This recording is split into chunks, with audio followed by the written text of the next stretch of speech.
This podcast is powered by Tequila Fortaleza, handmade in small batches, and hands down, my favorite tequila. Hey folks, it's that time of the year again. It is the NORRA Mexican 1000. The Slow Baja Safari class is your ticket into the happiest race on earth. We take the green flag every morning. We drive the best stages, but we've got a little time. We're going to stop. We're going to take photos. We're going to have tacos. We're going to take a little swim, maybe buy an ice cream cone.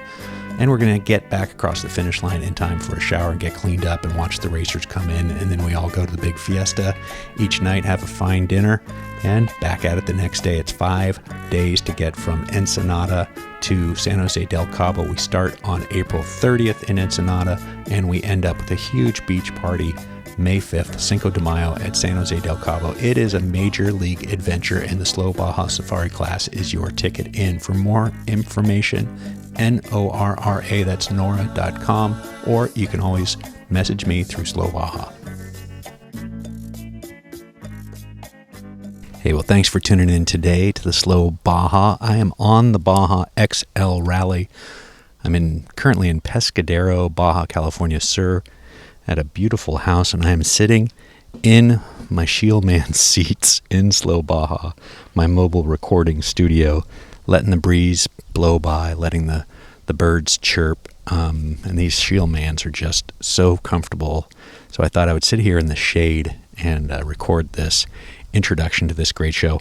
My heaping dose of gratitude goes out to Sam Hurly and Danny White. They came down in April. They came down in April working for Turtle Wax to film the Slow Baja Safari class. And this is a little behind the scenes on two guys who had never been to Baja before. They'd read all the hype, had all the worries, and they had a job to do, and they came and they did it. And I am so proud of the film that Sam made. Sam Hurly, terrific filmmaker. So that is my heaping dose of gratitude today. The subjects of today's podcast: Sam Hurly, my beautiful wife Amy Leonard's nephew. We've had some great car adventures together. Drove a 240Z cross country. There's a film on YouTube about that.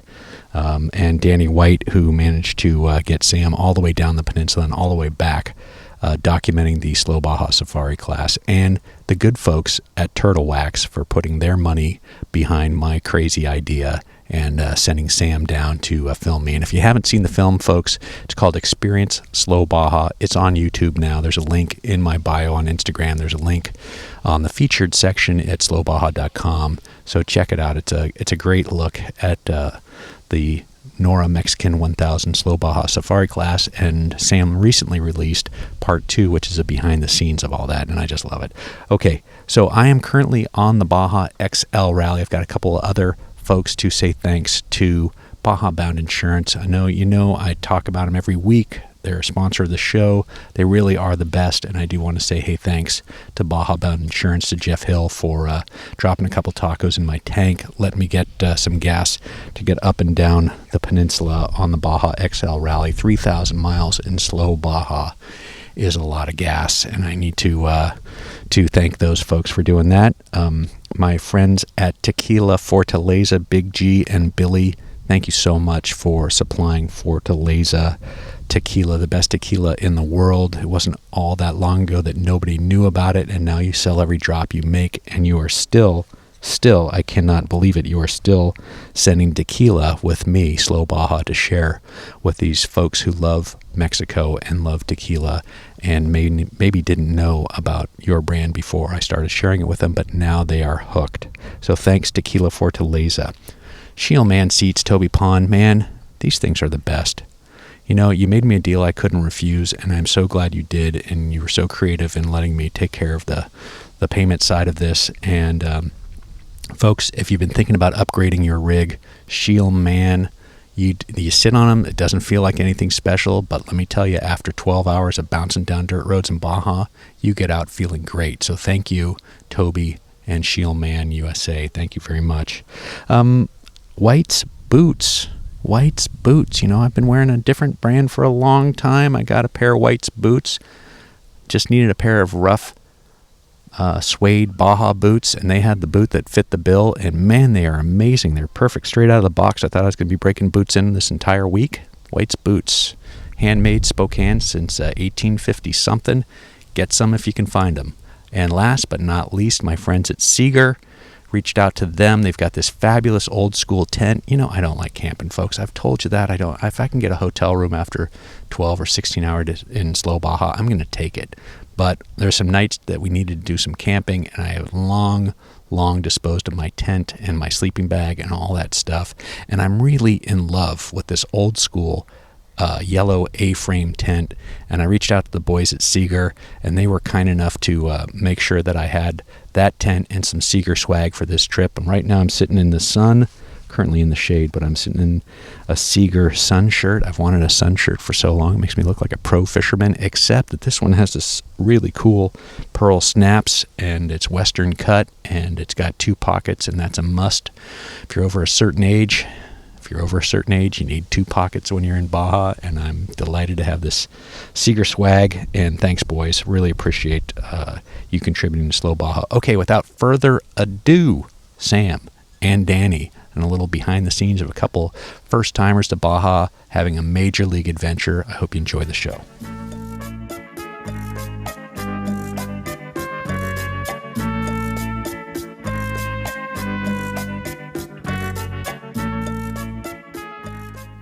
It's Slow Baja. I'm in beautiful Sandy, Utah, and I am here with the Turtle Wax Slow Baja team from the NORRA Mexican 1000, and I'm going to say it. I'm just stoked that you guys are here. We live here. Yeah. We're stoked you're here. Yeah, it's the other way around. Well, it's beautiful Sunday morning. We're in Sam's living room. Sam's got the whole technical setup. It's the very first time I'm recording a podcast, and I have no idea what the levels are doing or anything. I got you. Sam's on it. Yep. We've got stands. Everybody's wearing headsets. It's pro grade, folks. Pro grade. I hope this one sounds good.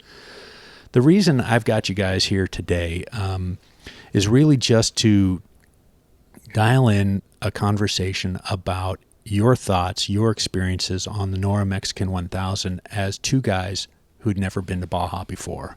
So Sam, say hello, and then Danny, say hello so people know your voices, hear your voices. All right. I am Sam Hurly. I'm from South Dakota.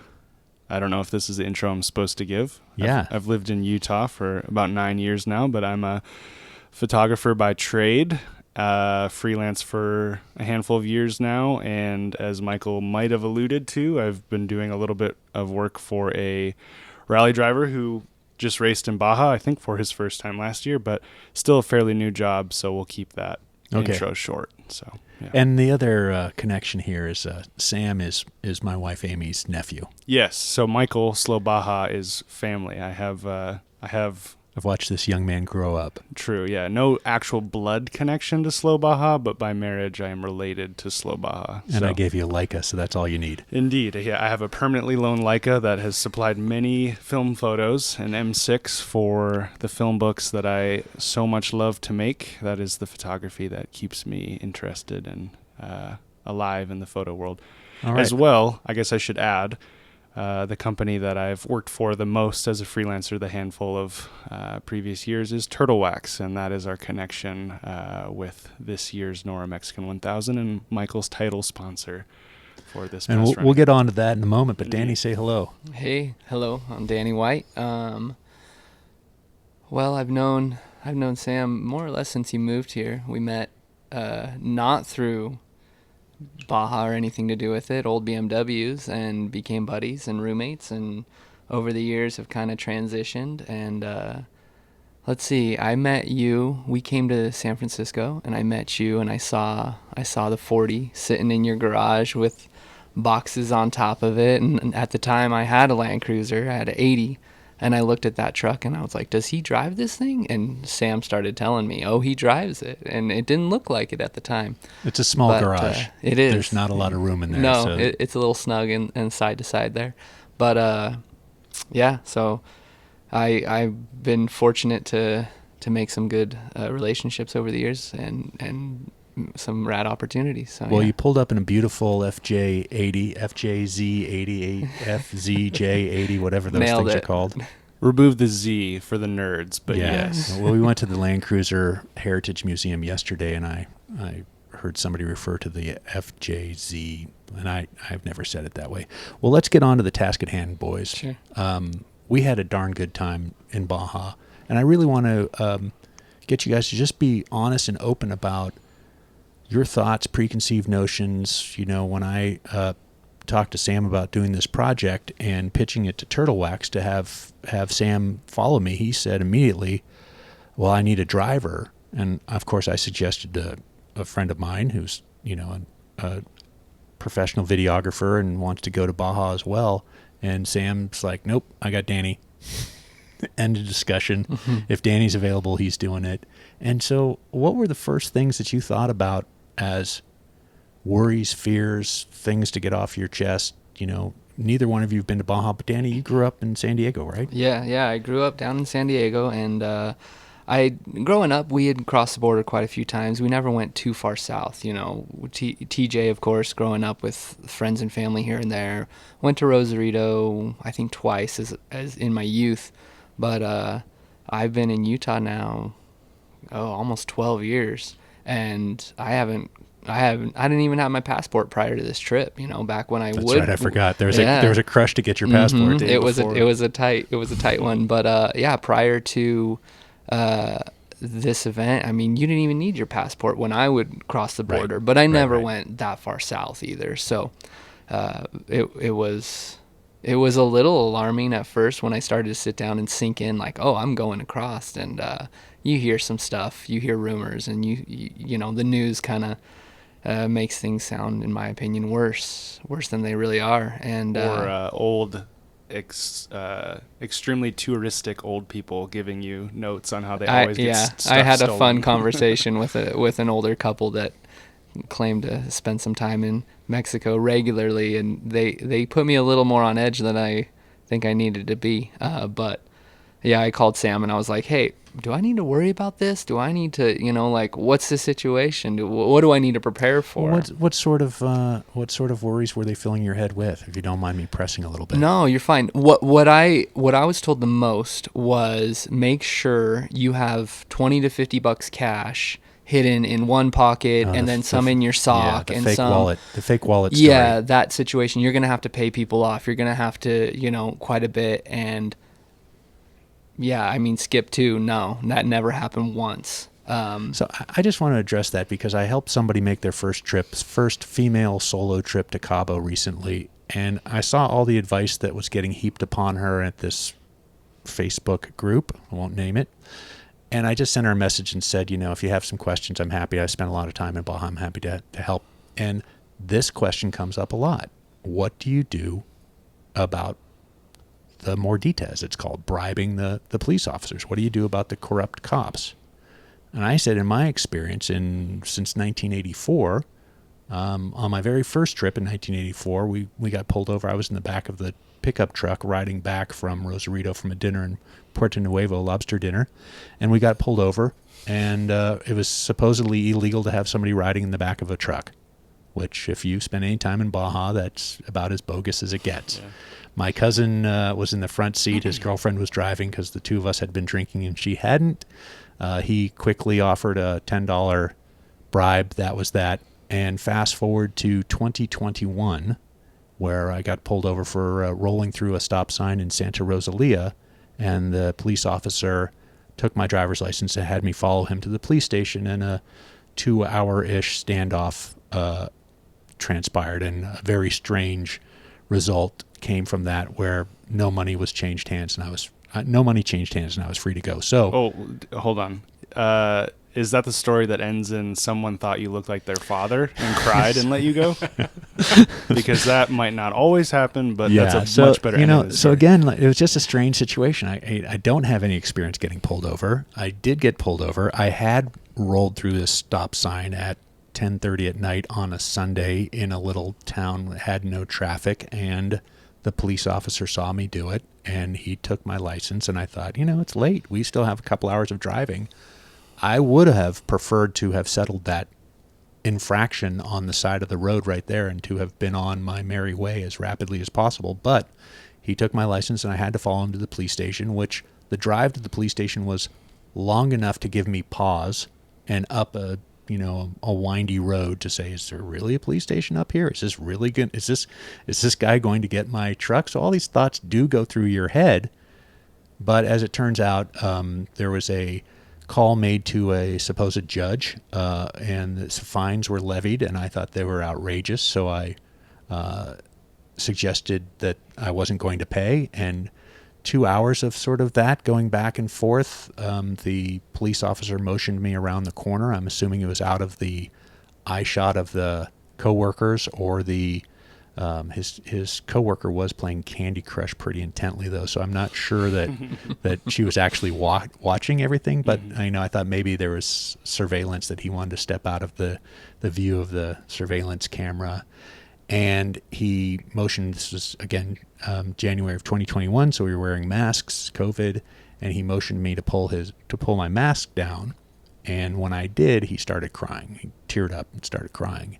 And he told me that his father had passed away 2 months earlier in the United States, and that I looked just like his father, and he let me go.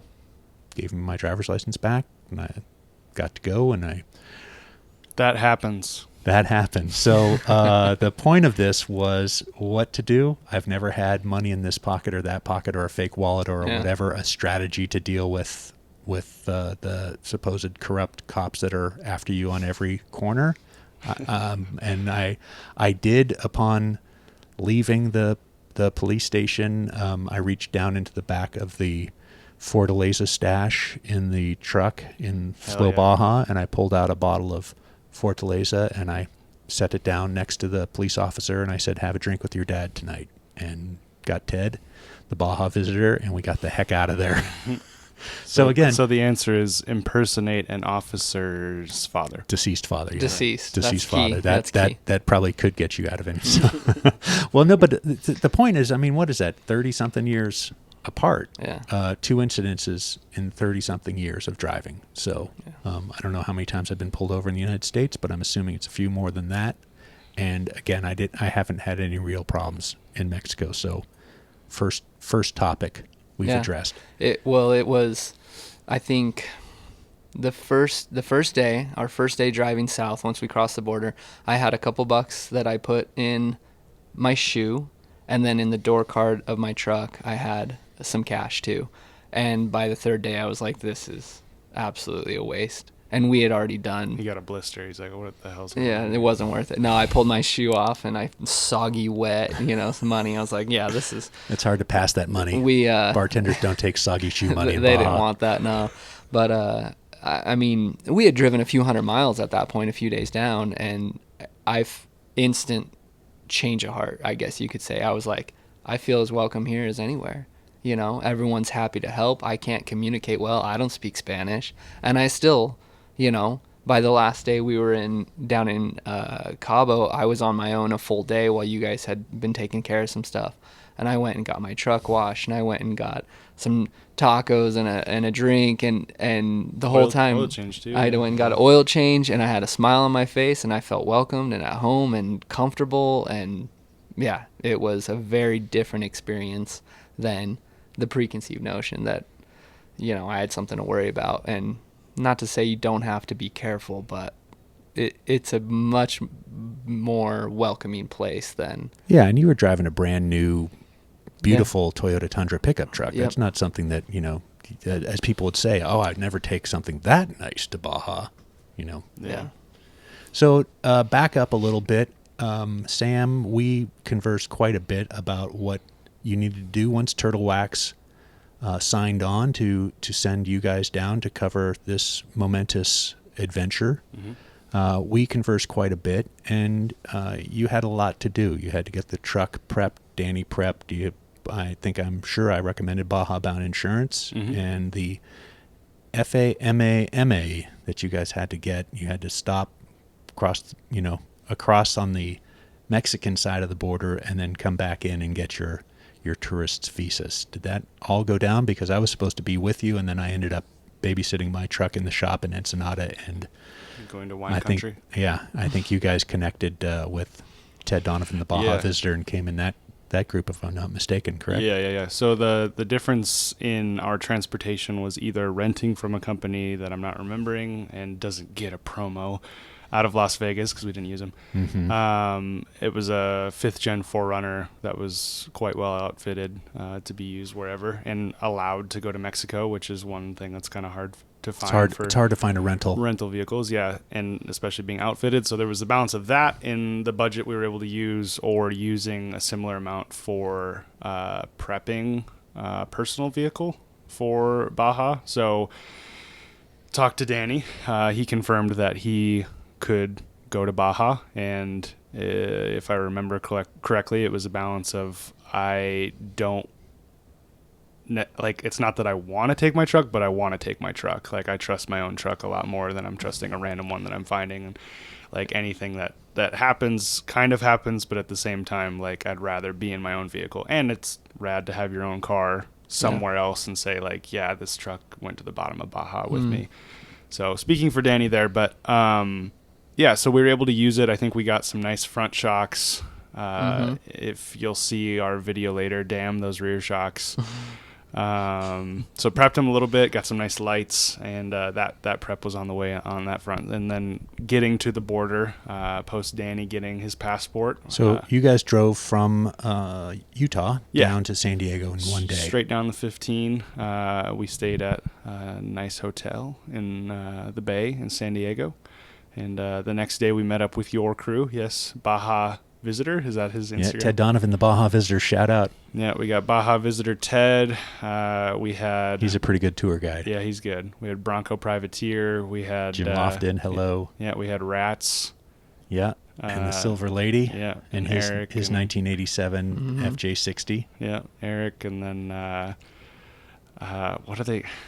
So you had my whole college, whole college buddy crew, who's now Ted just turned 60. So we're a long ways out of college, folks. But it's been a couple months, so I don't remember everybody's nickname. So then you had Big Olaf and Kevin. Yeah, exactly. Yeah. So across the border, we did have to stop and do the tourist visa thing. Everything went fine there. No hiccups. And so let's talk about that for a second. Okay. It can be unnerving you just driven across the border. So you've seen the guards, you've seen the guns, you've seen the sunglasses, you've seen the signs, and you've crossed the border. And you did that in Tijuana, correct? Correct. So it's a big effing border. Yeah. It's multiple lanes and traffic. Last turn for the United States. Head back now if, damn ye. Yeah. And you get across, and luckily we've got some folks there who's saying, okay, now we park here, and everybody goes in there.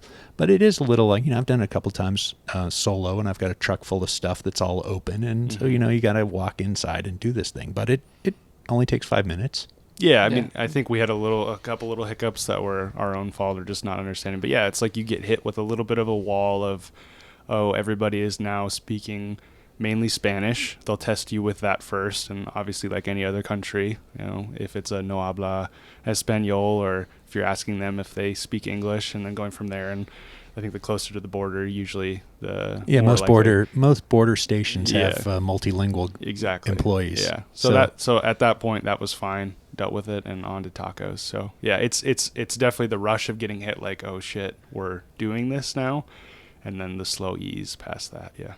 And so on to that, you make your right turn, you go across the trickles of the Colorado there as it comes into Tijuana, and then you follow that big border fence. You're inside the country, following the border fence due west. You've made now a U-turn, and you're heading back west to the beaches, and you get out to the beaches, and you hang a left and start heading down the coast, and you stopped at Tacos El Yaqui, correct? We stopped at Tacos. Yeah, El Yaqui? Tacos El Yaqui in Rosarito. Mm-hmm. Yeah, delicious. Anybody want to jump into that? First tacos in Baja? Yeah, it did not disappoint. They were really, really good. They hand us your tinfoil tacos, right? And you're throwing on some of the extras that you get in the other side booth there, and sitting on a wall, and everyone's standing around having a drink, and you just, like Sam said, you cross over and everyone's speaking Spanish, and you're trying to fill out all this paperwork. By the way, they gave me a red pen. I filled out my form. Oh yeah, you can't use red. and I hand it to her, and she goes, "No, do it again, no red." And I'm like, "Nice." You gave me a red so pen. I get back in line and fill out another form anyway. But yeah, it hit you the second time, and you get hit oh, I'm here, I'm eating tacos, and this is amazing. Like, And it's it a is whole amazing. it's a Yeah. whole different feel. I'm gonna jump ahead here and say that for me personally, the best tacos I had were in Ensenada when you and I walked a couple blocks away. Yeah. And it was I think it was birria and maybe just steak. But what was the hotel called? I'm gonna throw a minor promo out there for where the best tacos I had. What was the hotel in Ensenada called? I'm gonna find it on Google Maps really quick. What was our hotel? The Villa Marina. Yep. Yes, the big pink tower. Mm-hmm. Shouting out for location only. I'm not sure I'd ever stay there again, but it's my 4th trip to the Villa Marina, Lo folks. siento. Yeah. So Danny, that so you've probably driven through almost the busiest part getting around Tijuana. Yeah, Do going and past just the edge. wall. You didn't go through the center of town, but just No, the edge, just and you the skirted edge. it down, Mhm. and you got Yeah. onto the toll road. Yep, and we were going up this grade. Yeah, long we'll grade. call it. Yeah, very long grade. steep, and this younger guy pushing a cart up. I think actually he had to pull it. Yeah. It was, you start to see these things. You're kind of like, you'd never see that back home, right? Little things. Yep. And so you do kind of start to process all this stuff. Like, we're in a different place, big time. So then you stop and you take those bite of those tacos, and you're like, yep, this is different too, So And once you started driving from Rosarito, where you had the tacos, down the coast, where you start to see, the curving road and the beautiful ocean is on your right, mm-hmm. and you start to see Ensenada down there at the bottom of the hill. Mm-hmm. Are your fears subsiding at all? A lot, yeah. As things open up, you start to see some new construction of, Big towers definitely going up, some apartments, newer and, stuff some going money's, in. Some money's getting spent there. Yep, and things are starting to break up. We had pulled over at, you can tell it used to be some sort of, roadside attraction, but now it's just a fruit stand, a candy stand, and we had stopped and it subsided, like you said, quite a bit. You're just kind of in awe of how beautiful it is, looking over the coast. You're up on this big cliff looking down the coastline, and it's just beautiful. And then you get to the Villa Marina, and you see all these other vehicles are there for the same thing. Mm-hmm. That's kind of cool. Yeah. I have the restaurant. Sam's bringing in the best tacos in Ensenada right here, folks. We're not going to say the best, but this is one that really, really sold the deal. I can't say the word very well because I say it birria, but it has an extra... Birria. Yeah, but it's got an extra ER in it. So Birria La Guadalajara. Yes. And they're on Machero Street in There you go. Ensenada. So great. Well, it's funny to hark back. Sharp-eared listeners will remember my interview with Colin Corrigan of Cerveceria Transpeninsular, and he's recommended that place. That's his Really? Sunday morning spot. Yeah, it was awesome. No English, but happy as ever to have us and take care of us. It was awesome. There you go. You don't need to speak English to eat good food. Yeah. Or you don't need to speak Spanish to eat good food in Mexico. Spanglish at best from this guy. All right, so you've gotten down the coast in one piece. You're an hour-ish into Baja, Mexico now.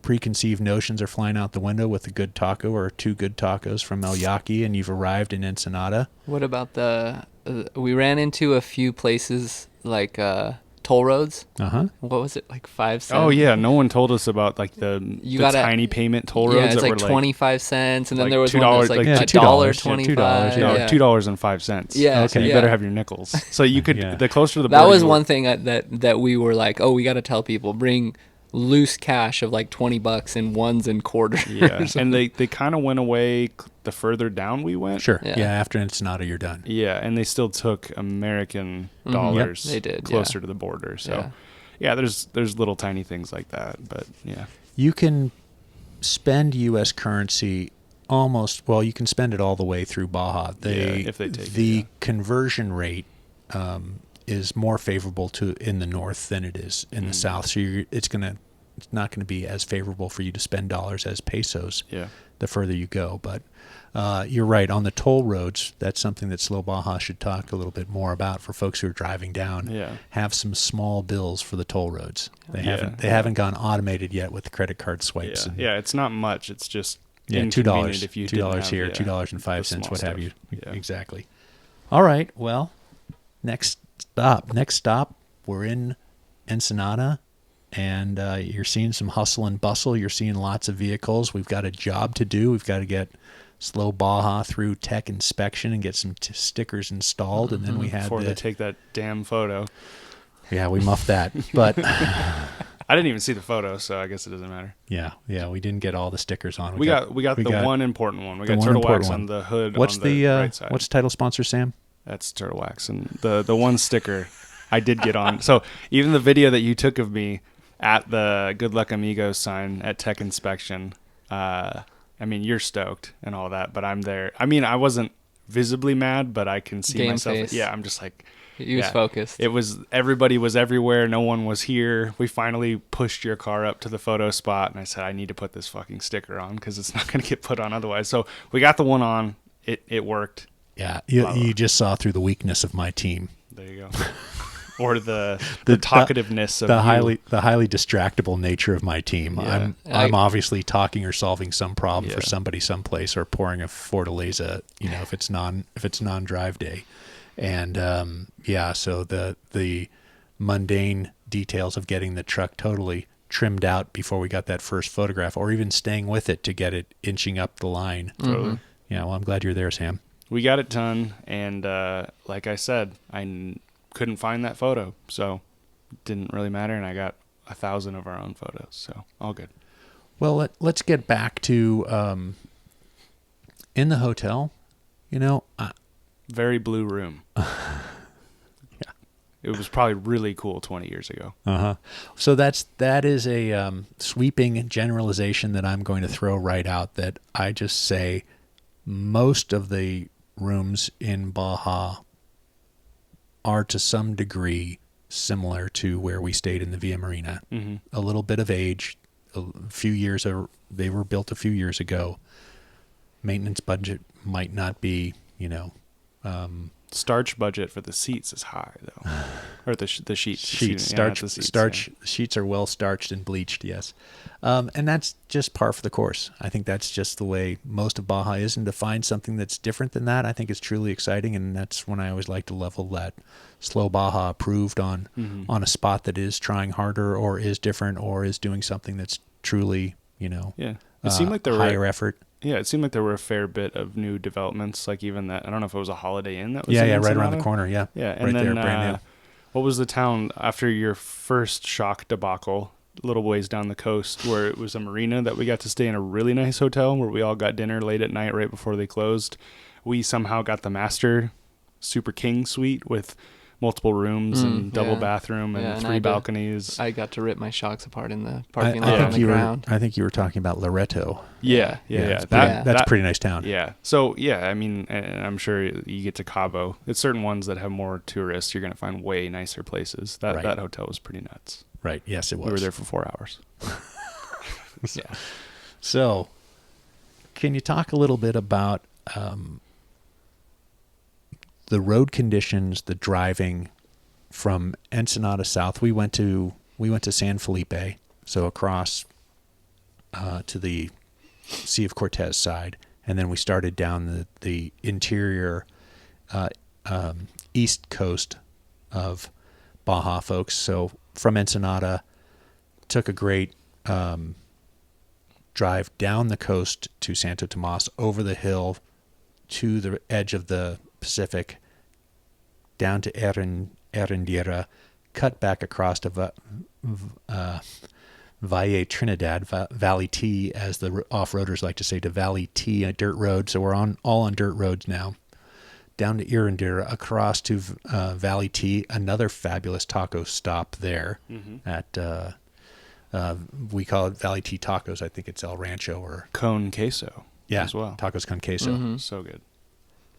What was it like once you started relaxing about the truck runs fine on the gas, the paved roads are good, the dirt roads aren't requiring all of my off-roading skills that you've honed here in Utah? And tell me a little bit more about, Danny, how how your experience is accumulating and how you're starting to feel about the trip a day in now. I still remember when we first hit dirt too, and your little giggles popped up because you're like, "Holy fuck, we're doing this!" Because like when you first, because I mean, we're trying not to use the F word on this show, Sam. Oh, sorry.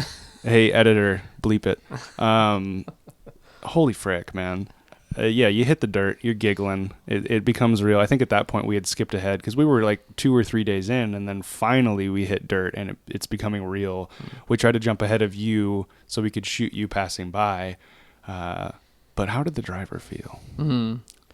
I was having a blast. Yeah. It was, they weren't crazy rough roads. Some of them, I mean, I will admit it was nice having independent front suspension with some nice shocks because I was moving pretty good. We were going, at that stretch where we were running with the 911. Yeah, we were behind a Bronco for a little bit, and then they pulled off, and then we ended up behind the 911 until we got to...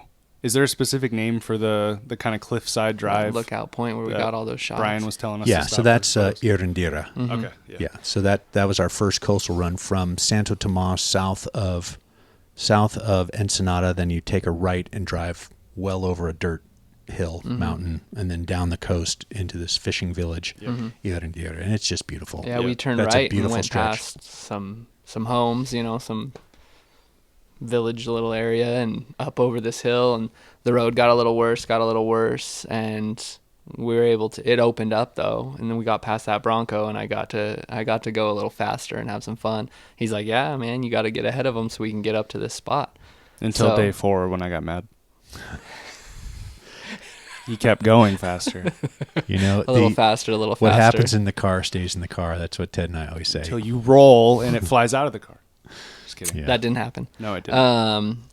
The roads were, I mean, we were going faster than we needed to, and they were fine.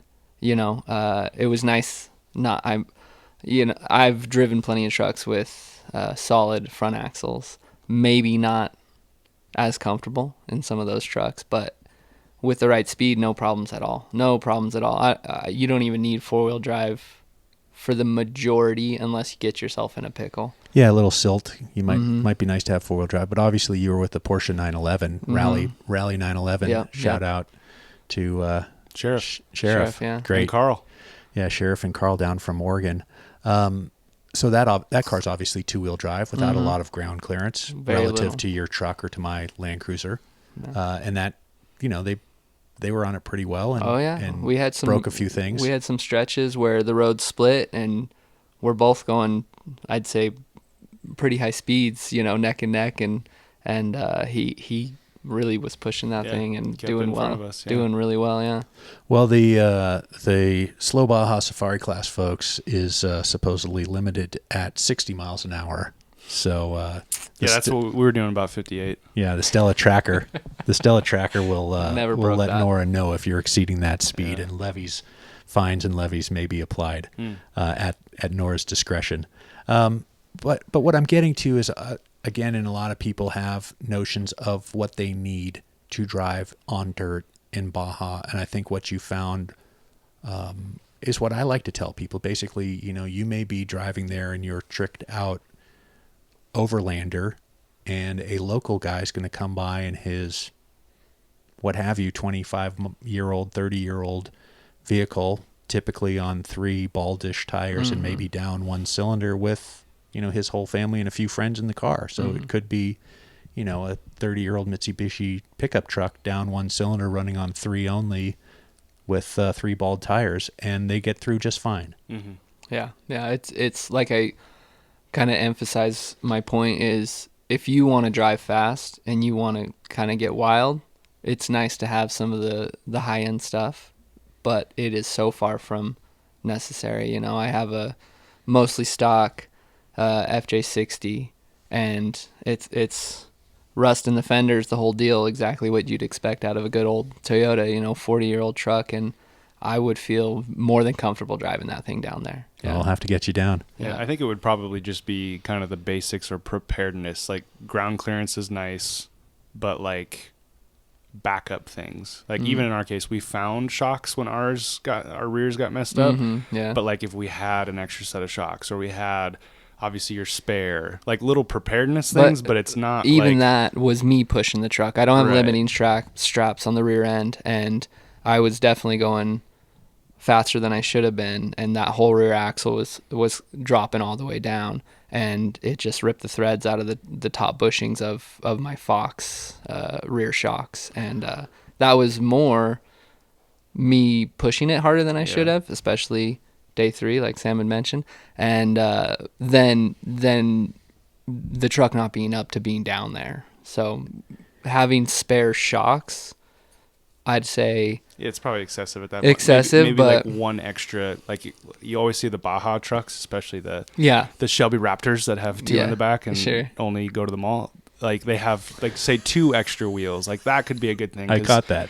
Because you might not, like if you lose one tire, you might need an extra. So we had a spare tire too, and we never even used it. Yeah. So thinking simplicity, because you don't need to go excessive. Maybe like tracks, we had to use those because 4-wheel drive wasn't working at one point. Yeah, my ABS module got mad at me, and the wiring. Anyways, Yeah, but even so, if you're in a group, like people are there to help, or locals are there to help. Like you don't have to make your 5th gen 4Runner weigh an extra 3,000 pounds to be prepared for anything. It's not as I think that's a salient point to discuss. I've really tried to minimize the amount of stuff that I brought. Again, I have a small vehicle, and I've been driving that vehicle to Baja on dirt roads now for 10 years, so I have accumulated some mileage and some experience. But I'm not an off-roader by any means. I'm not a pro-grade off-roader.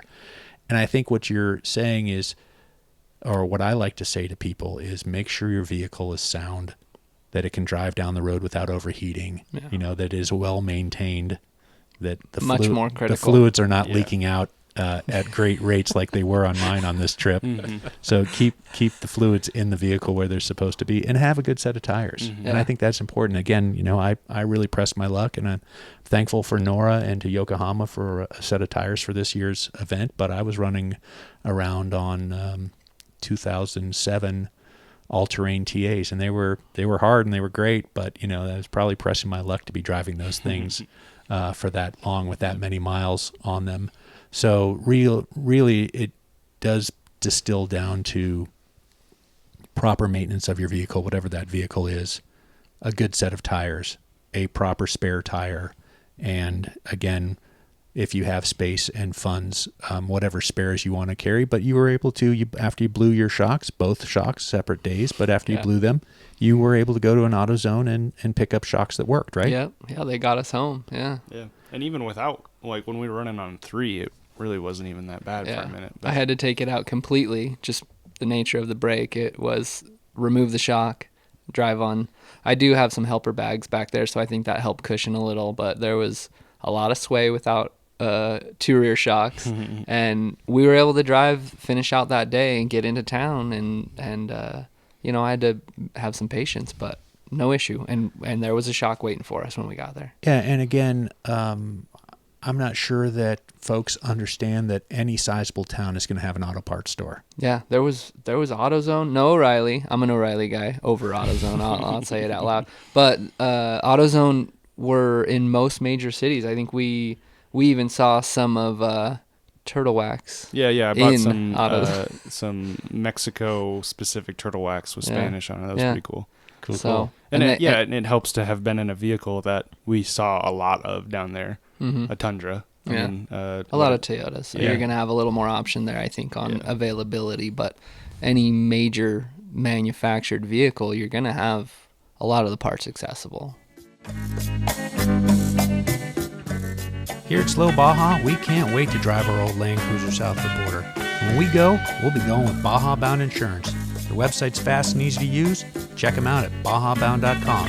That's bajabound.com, serving Mexico travelers since 1994. So, Danny, you stepped up, I believe, on day 5. Was it day 4? Day 4. You stepped up and acted as crew chief for me, which was greatly appreciated. Yeah. And I think you realize with all the things that I'm doing outside of the vehicle, in addition to all the miles that I'm putting on the vehicle, my vehicle isn't getting looked at the end of the day. Nobody's going over it and saying, hey, the levels are this, the levels are that.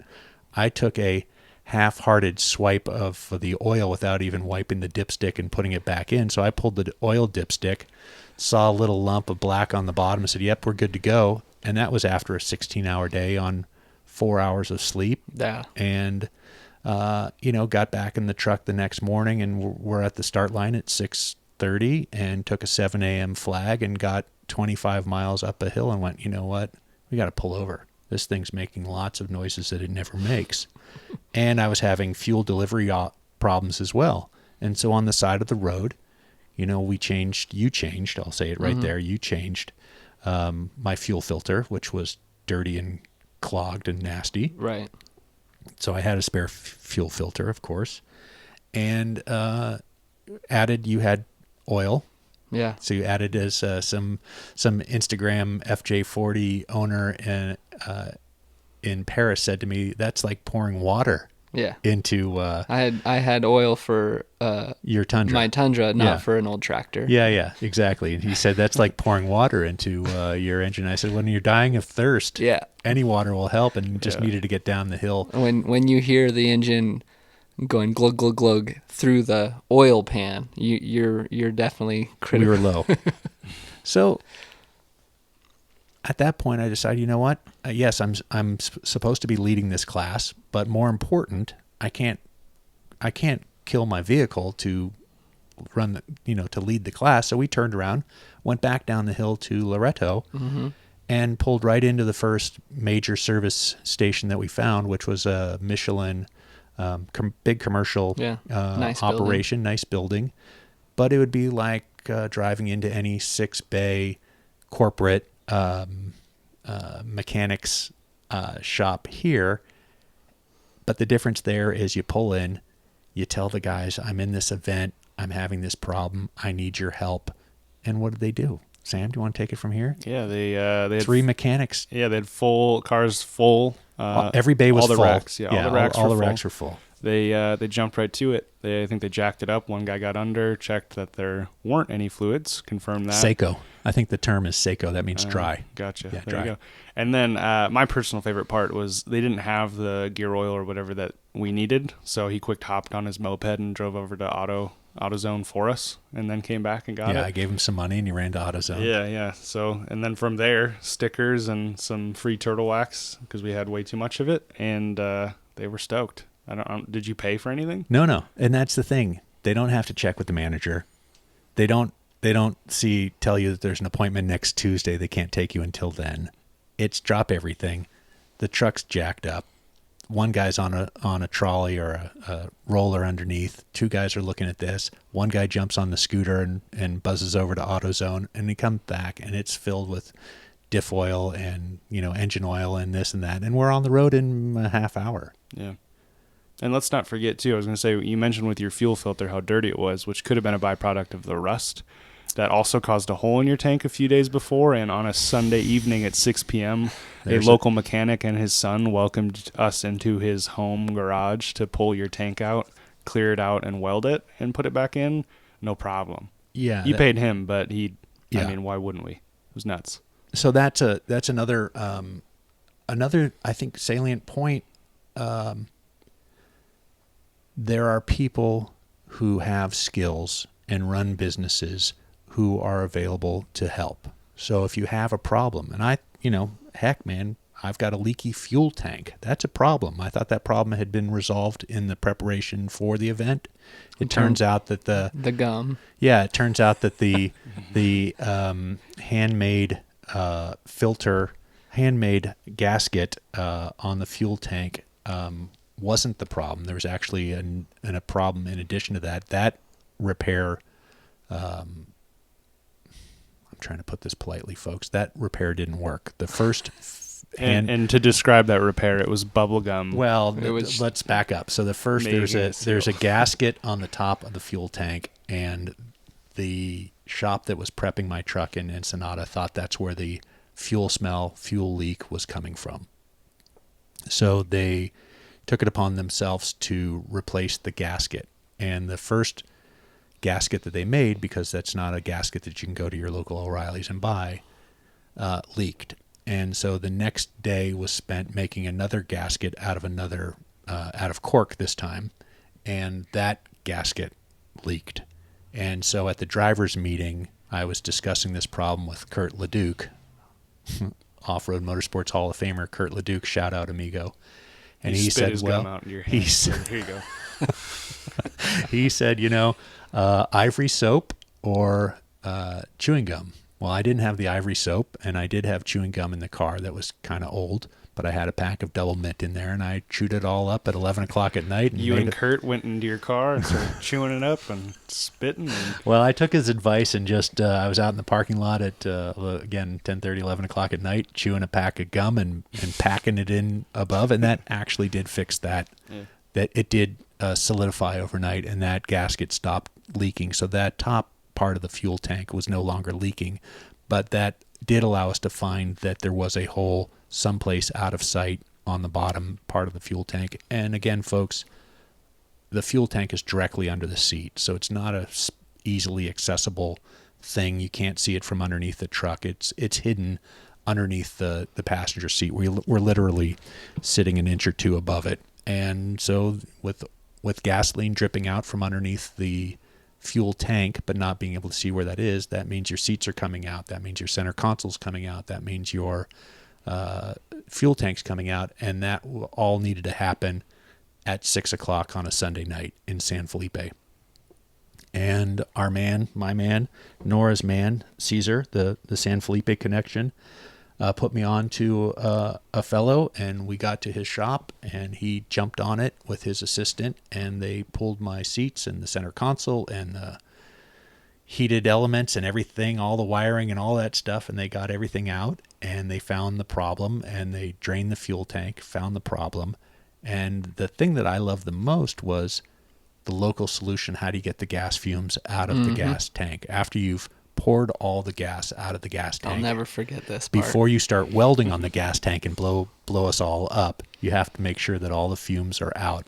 And so he connected the fuel tank inlet, the filler neck inlet, to the exhaust pipe of his dune buggy, his Baja buggy. Yeah, little air-cooled V-dub yeah, his buggy. little. And he just ran that engine for 10 minutes, pumping the exhaust into that gas tank to dry everything up and rid the interior of the gas tank from the fumes.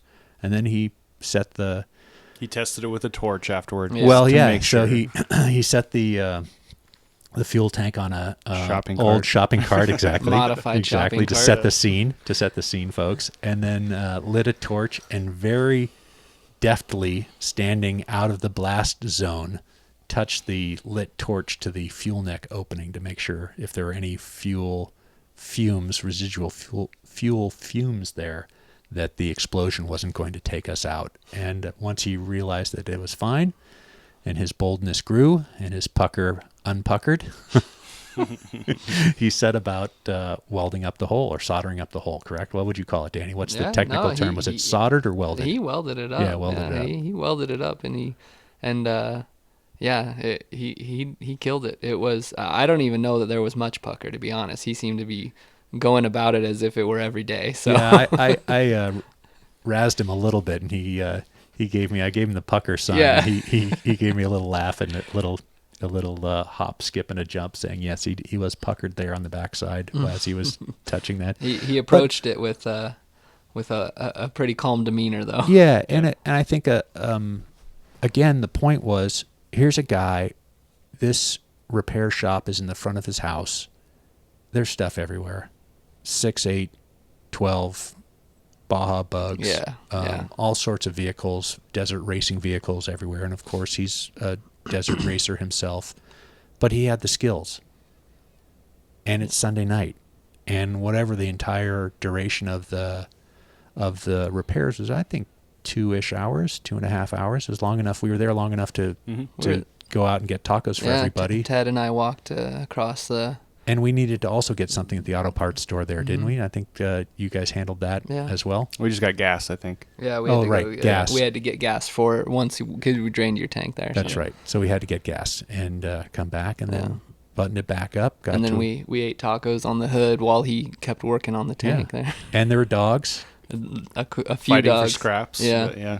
There was a new dog there that Cute was, without food, scary with food. Yeah.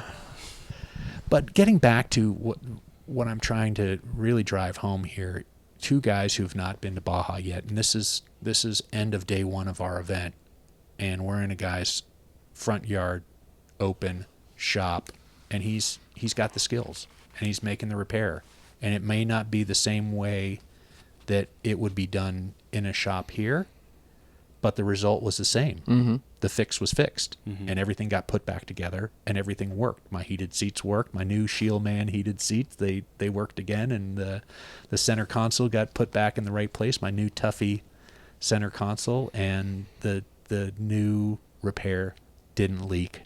And, again, I don't know how many miles I have on that thing now, 1,000 plus on dirt and 1,500 or 1,600 on pavement getting home, and it's perfect. Yeah.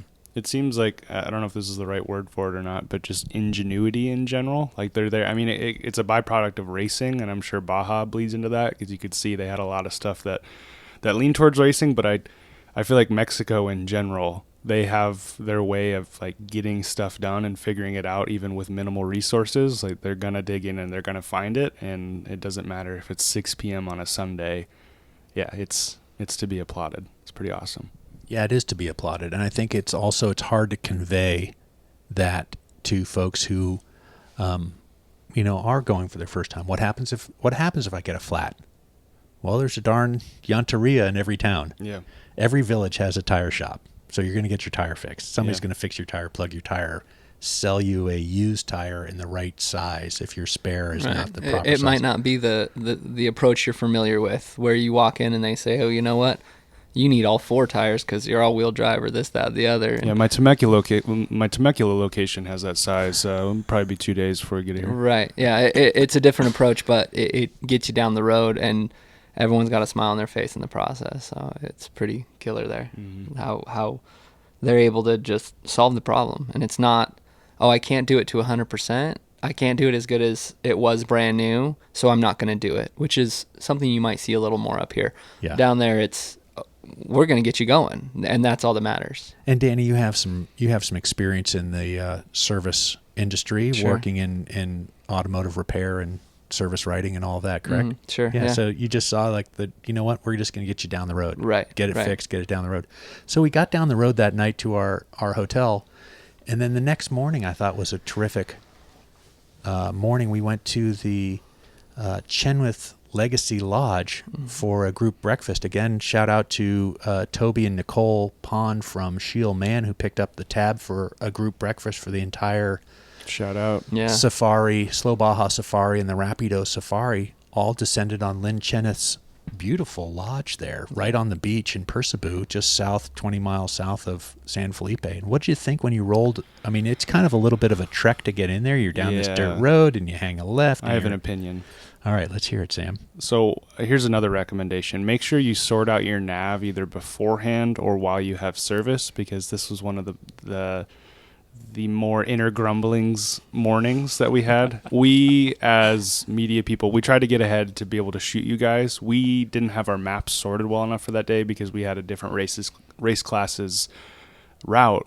So we barely found the Kenwood Lodge. Yeah. So, well, let me just say, Sam, yeah.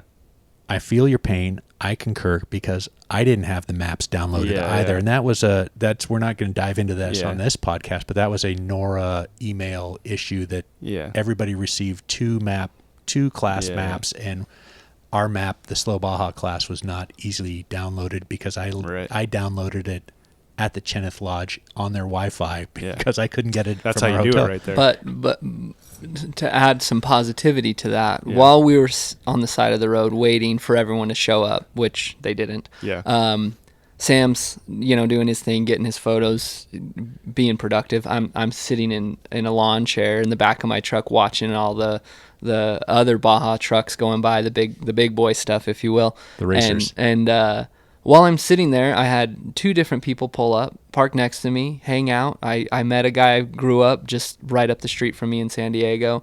We had a drink together and watched trucks drive by, and that's another thing that you'll see down there is a lot of, whether they're from there or they're from up north, wherever they're from, people want to be there and they're stoked to be there, and you're going to meet some amazing people. And they're friendly. Even if you're sitting there thinking, I'm not supposed to be here, I need to be somewhere else, and you're stressed out about it, you're still going to meet some good people along the way. Yeah. Okay. So I'll expand upon that even further. Don't let work take you down, or just don't work while you're down there. Don't mix work and fun.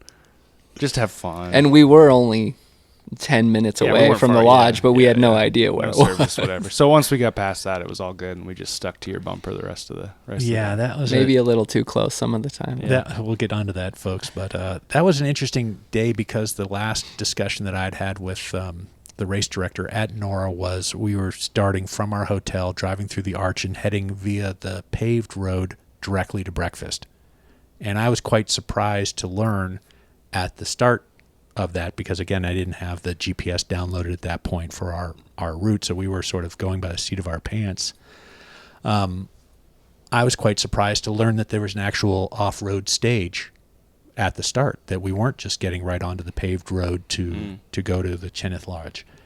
So as soon as I was able to get off the dirt and just get onto the pavement from taking the green flag, I drove to the lodge because I wanted to be there ahead to make sure that the breakfast was ready and all the details were detailed and the T's were crossed and the I's were dotted and all of that as the host who had arranged all this for Scheel Man. And so I just went off the map and off the schedule and just beelined to the lodge, and of course I've been there a couple of times, so it wasn't a problem. Well, I was sort of surprised that everybody arrived an hour later, 45 minutes to an hour later, because they had a stage to drive. Yeah. And then we had this fabulous breakfast. And then Johnny Johnson came and talked a little bit about his career in racing and what it was like to race with Big Ole back in 1971 and 1972.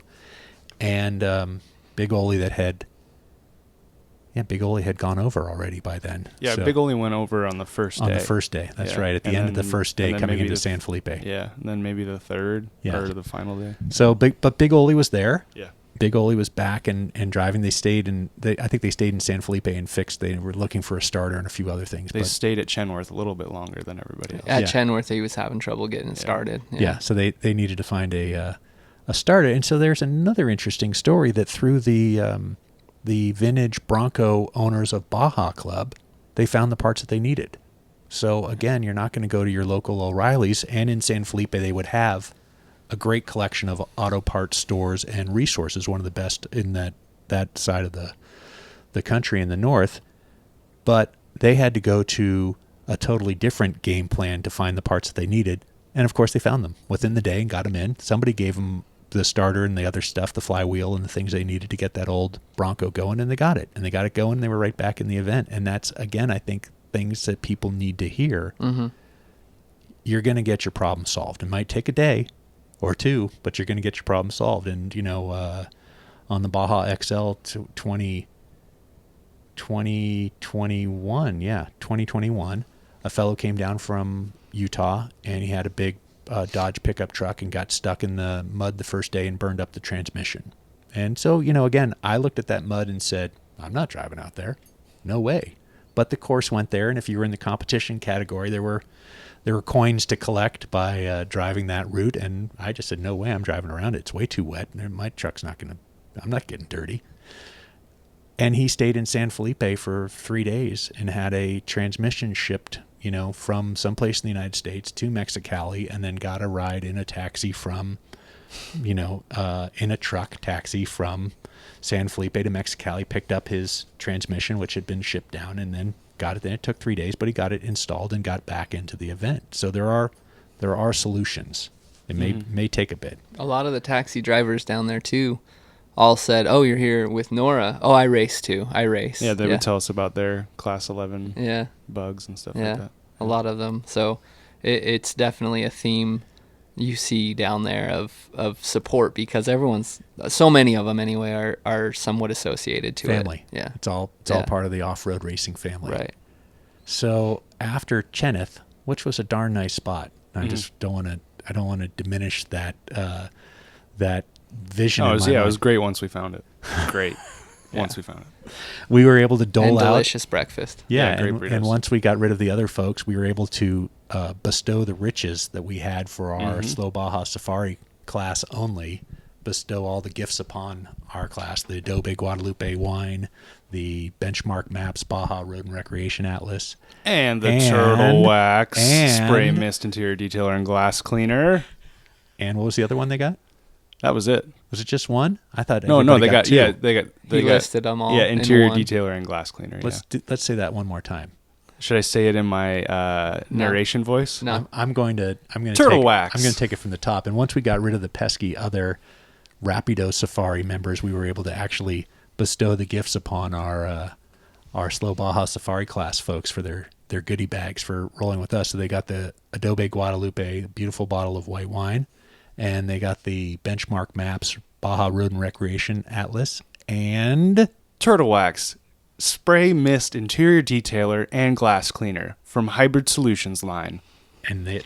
that actually that stuff is fabulous. You can find that voice on YouTube, ladies and gentlemen. I'm taking a couple of those home with me today because somehow I don't have any left in my Land Cruiser, and those two products are absolutely fabulous. I have thousands and thousands of bottles in my garage. Well, again, that is a pretty critical thing to have down there. Is some cleaner. Your truck's gonna get real dirty. yeah, glass cleaner was Yeah. a hit. Yeah, and the glass being cleaner- able to do that throughout the day, daily, it made for a nicer drive. and in my vehicle where you've got both sides of the glass exposed, and I'm cleaning both sides of the glass multiple times a day, I'm going to say that glass cleaner is absolutely the best glass cleaner I've used. And if I don't have my windshield clean at dusk, it's absolutely dangerous to drive with the oncoming headlights and the old pitted windshield, my 50-plus-year-old old pitted windshield. So it needs to be as clean as possible. And I even use these Mr. Clean. What are those little magic erasers? Doesn't matter. Yeah, it doesn't matter. The hybrid. Let's get back to Turtle Wax, folks. Yeah. Well, so heading down the road, that's when we started really picking up some good dirt from Cheneth and getting down to Bahia de Los Angeles, which was you guys had a room with Wi-Fi, as I understand. Damn right. We were staying at a Airbnb with it has a generator, folks. The place you were at looked like it should have Wi-Fi. The place we were at didn't look like it should, but it amazingly did. Yeah, you were at Campo Archelon. That's a spot I'd love to visit on my next trip to Bahia de Los Angeles. If you get room 7, the toilet, you have to fill a garbage can up with water and pour the water in yourself. Well, this is hearkening back to my earlier comments about there's something in almost every Baja hotel, motel, room situation that always requires a little something. And If you have the right attitude, it's just hilarious and you figure it out. That's why we're laughing so hard. so that's where the bumper sticker, the genesis of the bumper sticker came from. Ask your doctor if Baja's right for you, because it's not right for everybody. Yeah, if you care, if you give a shiz, it's not for you. I'm cleaning up the language, guys. Well, it stems back to what we were saying about, they might not be able to get your brand new set of tires for you, but you're going to get on the road. They're going to fix it for you. And it's kind of that mentality across the board, even in these, what I assume to be nicer hotels in comparison to some of the other places that locals live. You're still dealing with a lot of, you got to be a little bit ingenuitive and appreciate, what you have there. And it's part of the theme and it's part of the spirit of being in Baja, and it's great. Yeah, I think the spirit is an important point to dwell on here for a second. It's not as buttoned down, dialed in, what have you. It's not exactly the same as you can drive on a lot of dirt in a lot of places in this country, and you've driven on a lot of dirt in this country. Yeah. There's something different in driving that dirt. There's something different in not having cell, not knowing that you can call AAA and somebody's going to come pull you out and swipe your credit card and it's going to be fine. You do have to have a little bit of an adventurous spirit, and you do have to have the ability to take responsibility for your machine. Mm-hmm. But as we've discussed ad nauseum now, there are folks to help you. So I'm gonna backtrack a little. And when you say having a little responsibility, you had mentioned earlier you checked the oil real quick on your truck in the morning. I will maybe emphasize, I would support someone bringing extra oil, extra coolant, and extra air filters, because your intake is gonna get disgusting. Whether you have a intake was nuts. Yeah, I was cleaning my intake at the end of every day, thoroughly, and my oil got dark quick. So kind of back to being prepared, what we were talking about. You can you can drive a pretty basic vehicle down there. I will say, keeping that intake clean, keeping some extra fluids, and checking them throughout the day, every night, every morning, is definitely going to make your trip more enjoyable and keep you on the road longer. Yeah, and that's my nonchalance and distraction that kept me from taking those very basic steps is what had us on the side of the road, on day 4, which going back to rolling into the Michelin in Loreto, solving that problem with those enthusiastic fellows. And ironically, that's one of your favorite things to end up having to figure out. So it was fun. Well, it won't be a problem again now because I've got the protocols and the proper sized sockets and wrenches at the weight, so I can always check my diff oil and check my transfer case oil, and that will not happen again. And that's good knowledge for me to have as a non-mechanic. And that's another thing that I like to emphasize, folks. I'm not a mechanic. Ted's not a mechanic. We have very little mechanical knowledge between the two of us, and we're driving a 50-plus-year-old vehicle in Baja a lot. So if we can do it, I think most people can. So let's roll on down the coast a little bit through Bahia de Los Angeles. We had some very long days. I had that 16-hour day down to from San Felipe to Loreto, and then beautiful short night in Loreto, and then out the next day on to La Paz. Mm-hmm. What was your take once you got to a big, in my opinion, La Paz is very, for Baja, it's kind of a biggish city after seeing a lot of desolation on your doorstep, a lot of wide open spaces, a lot of barren dirt roads, a lot of, villages, towns, but nothing like that. And you come up onto La Paz, which is it seems to me a locals only not a locals only kind of place. It just seems like a place that's much more Mexican than, say, Loreto, which has a sizable, small population and a sizable expat population. La Paz seems very much like it's a spot built by Mexicans for Mexicans. Yeah, well, and I felt like I saw a little bit more and more of that as we went on. As we went south, you feel a little more like you're getting away from, the more metropolis, of course, but it was it's still kind of stuck out like a sore thumb compared to what we had seen that day, and the day prior. And Loreto was a beautiful place, and maybe just because that day was a long day of driving. That was a rough day for all of us, I think. But La Paz was a rad experience. It was, you appreciate it so much, and you're on the dirt, those long roads, those long days. You get into these cities, but it was. I can't remember La Paz for some reason. I remember our short stop after our first shock incident. Was Loreto? Yeah. Mm-hmm. I can't remember. I remember these by the hotel we stayed at, and then the start line, like what the start line looked like, but I can't remember. So the La Paz. drive in La Paz, you're driving past lots of big car dealerships, the big box stores. It's right on the water. Yeah, and it's right on the water. And then we got all the way to the Malecon, which is the waterfront area, and we drove all the way down the Malecon to our hotel, which was the Marina Villa. I want to say the same. That one, yeah. I want to say the same name for the Ensenada, but it was another Villa Marina. This is the one where we were in the corner. We had to park behind the hotel and then walk back around it. And the hotel ran out of water in the morning. Oh, were you there for that? Yeah. Oh yeah. Yeah. This was the one that had the balconies. We got the nice suite. No, I thought this was when we camped. No, that was Loreto. That was Loreto? Mm-hmm. All right, we're not getting into the details of the hotel, but La Paz is a big city, so it's past a lot of car dealerships. We were stores, near the bay with all the boats, right? Yes. Yeah. Exactly. Yeah. Oh, okay. Yeah. My bad.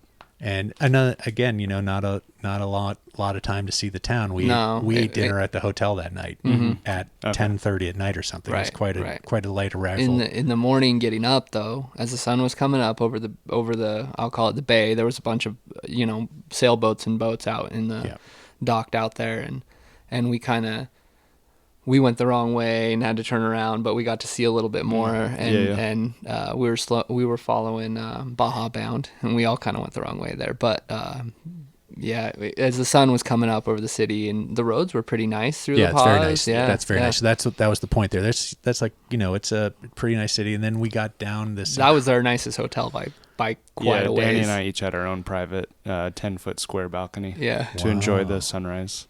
Yeah, very nice. Yeah. It's great. And cold showers. Netflix in my room on the TV. We only had like 6 hours there, but I decided I'm going to ruin my night's sleep just to slightly enjoy the amenities here. So backed up all my files, watched an hour of Hitch. While you were backing up all your files. Yeah. And then I went to bed sleep immediately for my solid 5 hours. So the terrible thing about being a photographer in your era versus the photography work that I did in my era, slightly younger than you are now, after the day's event was over, that film went in a bag and you got to have a beer and chilled out. There wasn't any further work to be done until it was daylight again and you were trying to get into your next spot to get shoot your next roll of film. But once the film was shot, you're done. Until development, and that part that's where it leans back to us. And you're downloading and backing files up and doing computer stuff, and you can do that stuff all night. Mm-hmm. And a lot of a lot of hotel rooms in Baja do have a lot of hotels in Baja are a little bit challenged in their Wi-Fi. Mm-hmm. Yeah. So that can be an issue as well if you're relying on Wi-Fi. Yeah, and we kind of backed out of that. We didn't depend on the need to lean into posting consistently. Yeah, and that's what I was getting to. So if you're having to shoot and edit and post, that can be a very late night trying to get those posts to upload. Mm-hmm. I mean, driving the event is easy. Yeah, posting about it is hard. Yeah, we need a little bigger crew for that. So we just backed up everything locally. We had a little Wi-Fi to communicate with who we needed to communicate with. Shout out Deb. So we didn't really post.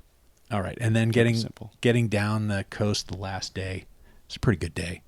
Yeah. Then I missed the opportunity to get in some beautiful water. Shoulda, coulda, woulda. But we had the job at hand. But the stop at the Tropic of Cancer, it was cool to just be passing that for one. But got a nice coconut and some frozen treats, and that was great. And then it was kind of the final stretch after all of our things that went wrong. Rolling into San Jose del Cabo, we feeling like we did something and we made it. Well, rolling out of La Paz within 30 minutes or so, we started. We were on this dirt road, and all of a sudden you come around this corner and you're, I don't know, 100, 200 feet up above the ocean, and you just can see this whole coastline, and you're on this cliffside, and it's just, it's spectacular. It's unreal. It was. I had to stop. I stopped my truck, got out, and luckily Sam wanted some photos anyway, so it worked out well, and I just had to appreciate it because it was magnificent. It's the weird balance between what feels like desolation and then getting these coastlines that are as beautiful as anywhere in the world. It's nuts. I had to mark that. I have that saved on my map to go back there because that was quite amazing. And we did get down to a quick. Some people got in the water. I know that Yeti and Yolo jumped in the water. Yeah. I saw Jim's abs too, so he was definitely. Shut up, Rafa. Bronco privateer, turned 59 on this trip and looking good, Jim. Yep, still got biggest abs. 6-pack on the trip. I did not jump into the ocean, and Yeti and Yolo, their truck got stuck in the sand. A little lightweight 2-wheel drive Ranger. Yeah, Nick Butsy pulled him right out. Nick got him out in the G-Wagon. Nick Butsy from North Dakota pulled him out. Shout out Fergo. And I had no 4-wheel drive once again that day, so I wasn't willing to risk going down into the sand like that.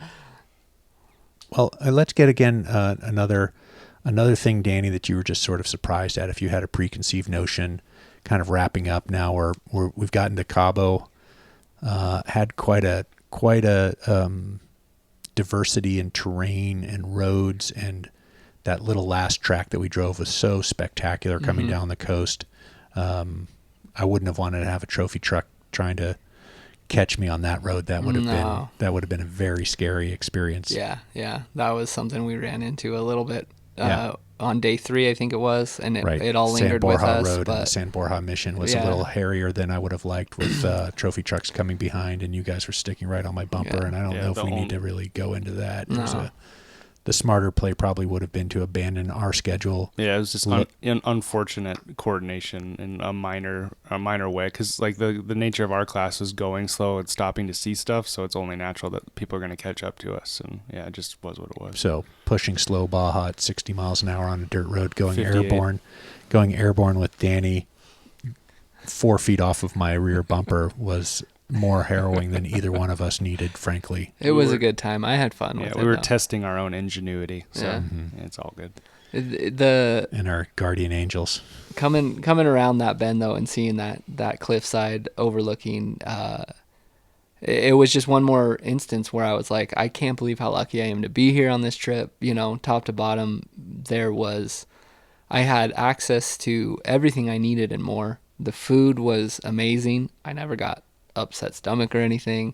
We made sure to bring plenty of water for ourselves, but that wasn't an issue down there either. It was consistently, the further south we got, the less I wanted to go back.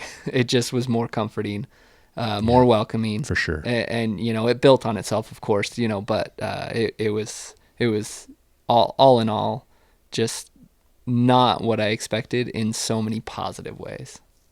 Yeah, your potentially negative expectations, I think, were blown away with beautiful birria lunches and incredible dirt drives and the ability to find the things like we were on a 60-mile dirt track when you blew your shocks. Yeah, and we just turned around and drove back and limped it nice and slow, and got the shock you needed. Not the $1,000 Fox Racing shock no you had in there, but the $50 one from the parts store worked, didn't it? Built to last. Yeah, but Duralast helped us out, man. We were good to go. So, what I thought I needed, right? Building this list in my head, getting my truck prepared, what I thought I needed versus what I actually needed. And the next time I go down there, it's going to be, the stress level will be definitely significantly lower. Not that I was overly stressed, but the fear of the unknown. Sure.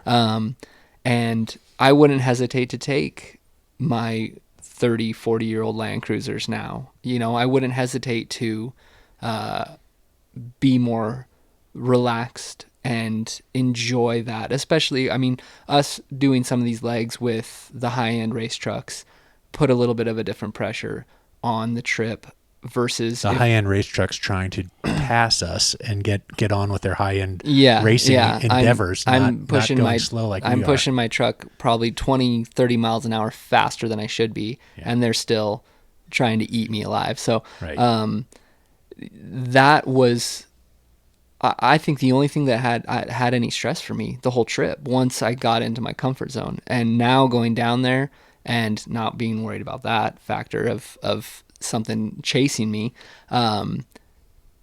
it would be, there wouldn't be a hesitation. There wouldn't be a stress. There's so much accessible to you. A little bit, you do need to be ingenuitive. You do need to have some prep work, ahead of time, as we've discussed earlier, but you can go down there pretty carefree and enjoy, whether it's a nice hotel or camping on the beach. Well, I wanted to bring that up. You popped out a beautiful tent from your friends at Polar, and I was a little Nate hooked us up. Yeah, I was a little envious, and I just thought, again, after one trip down, would you feel comfortable heading back and camping at some of those beautiful beaches? The map you gave me, the benchmark map. Baja Road and Recreation Atlas, 72 pages, folks. I even had Sam. Because I was driving, I'm like, Sam, quick, open up the page, find where we are. I need you to mark this and make this note for me here. And I've got a few spots saved that I'm already trying to figure out my next trip down there, where I'm going to go, and I'm not going to go necessarily for a race or during a race. And I got my camp spots marked out, and I'm going to take an old truck down, and I'm going to enjoy it, to the fullest, and take my time on those views. We had Sam had a goal. He had to get his oranges. Yeah, I wanted to buy some naranjas, curbside, and then eat one in the water. Yeah, so Made it happen. we found some. I kind of had to lock up the brakes and pull into a dirt lot and backed up. I'm like, go get him. He's like, what? And then we looked down the road and there were like 4 other stands. Up ahead of us. Yeah, because we hadn't seen one in like a day. Yeah, so all of a sudden we got worried. Yeah. But we got his oranges, and we set up camp one day and had the chairs out in the awning, and went out into the Sea of Cortez and ate an orange while fish are swimming around our feet, and we're just kind of chilling, and it was... Oranges with exfoliated toes. Yeah, there you go. Yeah. Nibbling on your dead skin. I think you guys had already started back ahead of us as we were making our way back up the coast, but we pulled off and went to one of these little bays in Bahia de Concepcion, one of these beautiful bays. And there was a little bit of an algae issue that was going on, so we were looking for a bay that we could get some swimming in that didn't have the algae bloom going off. And we found one. It was just interesting. You drive off the side of the dirt driveway off the side of the road, and you backtrack down this dirt road, and you get to the little beach. And most of the times in Baja, at least on the Sea of Cortez side, many of the campable spots, the easily attainable spots, the best little bays, may have a family there that controls that area, and you're going to pay a day use fee or an overnight camping fee or what have you.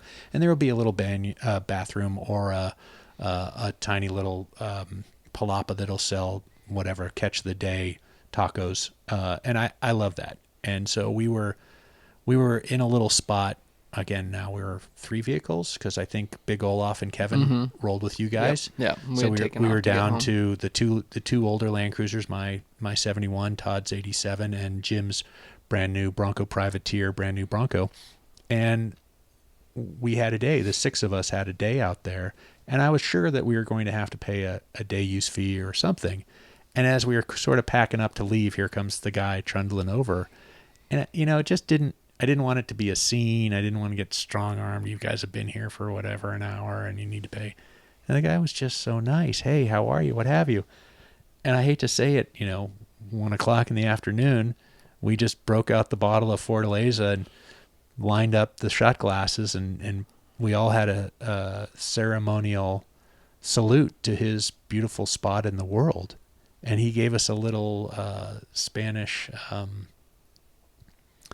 toast, and I made him do it again so I could record it because it was so beautiful.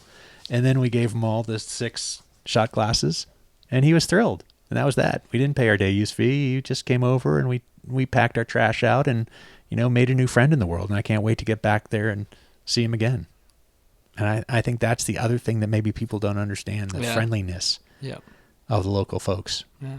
Yeah. If you're willing to have a conversation with them, if you're willing to open up, you're willing to share. You got to get out of your comfort zone a little bit too, but only in good ways. And you're going to get that right back. Yeah. Be nice and talk to people, and don't be afraid to mess up your Spanish too. I had a couple locals be like, you don't have to tell me you're terrible at Spanish. Just try.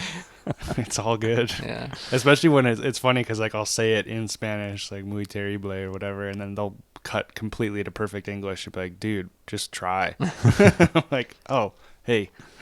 Well, I do say go slow and say hello is a nice way of approaching travel anywhere. So let's wrap it up. Sam, what's your or Danny, whoever wants to jump in here first, what's your lasting takeaway? Well, I think I've kind of already emphasized on it, but I'll just say it again to kind of sum it up. I can't wait to get back. I can't wait to go and enjoy it. Whether there's a big event, whether there's a race, whether you're with a group of people or by yourself or just with someone you care about, going down and enjoying it and taking the time to go down that dirt road and find that little beachfront spot to camp, to spend some time in the bigger cities, to experience the food, the restaurant, the people. One night we went out and we went to a higher end restaurant, and we had an amazing meal, and a live band was playing, and it was, I'll remember it forever, with everyone there, and we're La Lupita in San Jose del Cabo. That was a lovely night. It was a great night, amazing entertainment. I think Great restaurant. Might have been the first night I realized that my wristband got me food, so that was great. So it again, just I can't wait to go back and experience it with a lower, I guess a lower stress level, but just to have that smile on my face and take it all in. Sam? Yeah, I mean, Danny covered the conceptions, the preconceived worries very well. Similar scope there, and in getting those things taken care of and feeling a lot better about a lot of things. And it is, I think, really important to take things as they go or as they come, and make sure you're enjoying it, because the stresses are there. You take care of those and be there while you're there. Like you said, I think yesterday, your head being where your feet are, because it is really important to get caught up on a lot of things back home and work and elsewhere. So yeah, we can let's build a little list again too. What was everything that we said we should need? We have oil, we have extra air filters. Yeah, that was a big one. I should have emphasized that earlier. The air filter, like I ended up going around to everyone's trucks one day and either banging out their air filter or cleaning them out with the compressor. That's a big one. You don't realize how filthy those things get. It was like magic. Everybody couldn't believe how that dirt got there. There's just so much of it. It's crazy to see, even like a regular air filter. You don't think about it, but yeah, I mean, a basic, you get a little bit of ground clearance, whatever vehicle it might be. I think all of us tend to lean towards Toyotas. But you could do this in a Subaru wagon easily. Totally. Just making sure your maintenance is up. Check over as things. long as your head gasket's been replaced. Yeah.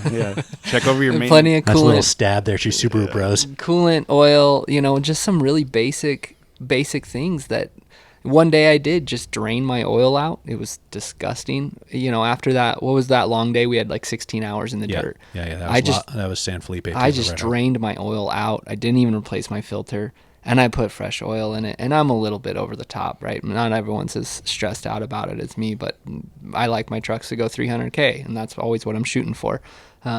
But just those simple basic things in a regular vehicle, you take your time, you're gonna be just fine. Maybe a little bit of coolant, and then from the cleaning side, because who got us here, Turtle Wax, glass cleaner seemed like the biggest hit. So getting that, whether it's I think the main product down there is Dash and Glass, otherwise the Mist glass cleaner. And hey, while you're at it at AutoZone, grab the 3-in-1 Hybrid Solutions detailer, because that pink Corvette you see on there was shot by yours truly. Yeah. So pink Corvette, get that nice. one. Yeah, it's great. And yeah, while we're on that note, this wouldn't have happened without Turtle Wax. So Kelly Cagney, who's not with Turtle Wax anymore, she's moved on to crazier things. This was 3 years in the making that we tried to do this. She was behind it all the way. She was like our turtle mom over there, always making sure things happen, was stoked about anything. And yeah, none of this would happen. My career wouldn't be the same without Kelly in that sense. And then my other turtle family, we got Nick Janicki, who came over from Zeno. We got Holly, I'm not going to butcher your last name, Holly M. Sorry. And then you can't forget Dan and Mary, who helped with designing of our bespoke sticker for this event. That was incredible. All the way up to Darren and Uncle Mike, the Turtle Man. Uncle Mike. Well, not you, Uncle Mike. I just called him, ironically, Mike. The head lab guy at Turtle Wax, Dr. Turtle. So, and then you, my Uncle Mike too. So, thank you again, Turtle Wax, for everything. Again, this wouldn't have happened without it, and they've been more or less family in my career and endeavors like this. So, well, it was a lot of fun to turn the tables and have you get me a gig. Yeah, exactly. No, to be able to represent Turtle Wax and bring you guys with me to tell the story. Yeah. So if folks want to see the film that you shot, the Instagram stories, the what have you, Danny, where can people follow you if you'd like them to check you out? My Instagram, I'm just father_white on Instagram. That's pretty much it for me. I'm pretty basic there. You'll see some pictures of Danny's fun life in old trucks, Land Cruisers, and his Tundra and Baja. And Sam, where can people follow you? So I am Sam Hurly. You spell Hurley without an E. If you put Hurley in Sam, Hurley, you'll get a 17-year-old TikTok phenom who I think is going to Texas for track and field. Congrats, bro. I am Sam, Hurly. I get taken to stuff so much. So you'll see stuff there. And then as well, I think we're going to try to hold this podcast until our film is done. We'll coordinate. Exactly. So that'll be on Turtle Wax's social media and YouTube channel. So that's where you'll Turtle see it all. Wax. Yeah. Turtle Wax, folks. Turtle Wax. They're easy to find. With a W for wax. Yeah. All right. Well, I thank you guys for making some time for Slow Baja today and telling some stories and telling us what it's really like just not ever having gone to Baja and just being honest about your fears and really honest about the experience, the real world experience after getting past all that stuff. Yeah. So thanks again. Thank you. Good times. And thank you, Sam, for bringing me along, thinking of me, Turtle Wax. Yeah, I think I've helped with a handful of things over the years, and I've been lucky. Yeah, if you've been my friend, you've probably been in a product video. I appreciate it, and thank you for the invite. Slow Baja was such an amazing experience, so thanks. Even that day on the side of the road with you changing the fuel filter and glug, glug, glug, glug, Yeah. glug, glug. Yeah. Sam had me shooting videos, doing shout-outs for Cruiser Outfitters, Cruiser Kurt, and thanking the boys. We made use of our on the side of the road time. And, getting back to sort of the beauty of that day, just after we got up to the top of the hill and I realized there's no way I've got to turn around and go back and get my truck, fully lubed and serviced. We still spent a half hour up in San Javier checking out the mission and the mission from the 1700s. Getting a cold drink at that stand because you can't go back down the hill without a big cold. It was hot. Yeah, And we got to sign that book in the old mission built in Yep. the 1700s. It was so beautiful, and I all the cobblestone and dropped some coins and lit a candle for my Yeah. good luck and left a Slow Baja sticker on the altar with all the photos of folks who are hoping for miracles in their family. I wanted to be right there with them and hope for my own little miracles, and they came true. Yeah, endless stories from this trip. We could go on for forever. So everybody out there, get your trip on. You can slow Baja anywhere, whether it's Baja or beyond. Yeah. So, yeah. Ask your doctor if Baja's right for you. We did it. All right. Thanks, guys. thank you.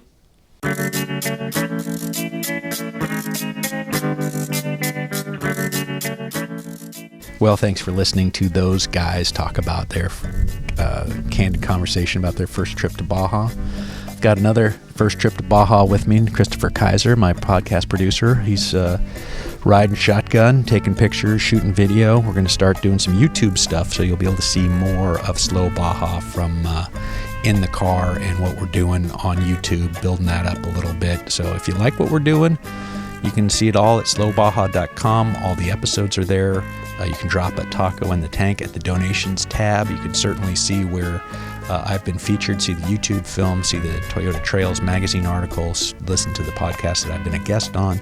And you can always buy some Slow Baja swag at the Slow Baja shop. There's still some black sweatshirts, dad hats. You gotta look past. The cupboards are a little bit bare, but there's still some cool stuff there, and I appreciate your support. I really, really do. And maybe by the time you listen to this, I'll be on Patreon. So if you're doing that Patreon thing, I'd appreciate you looking me up and helping me keep the show going week after week after week. And without any more yabbering, to paraphrase Mary McGee's pal, Steve McQueen, Baja lover Steve McQueen, Baja's life. Anything that happens before or after is just waiting.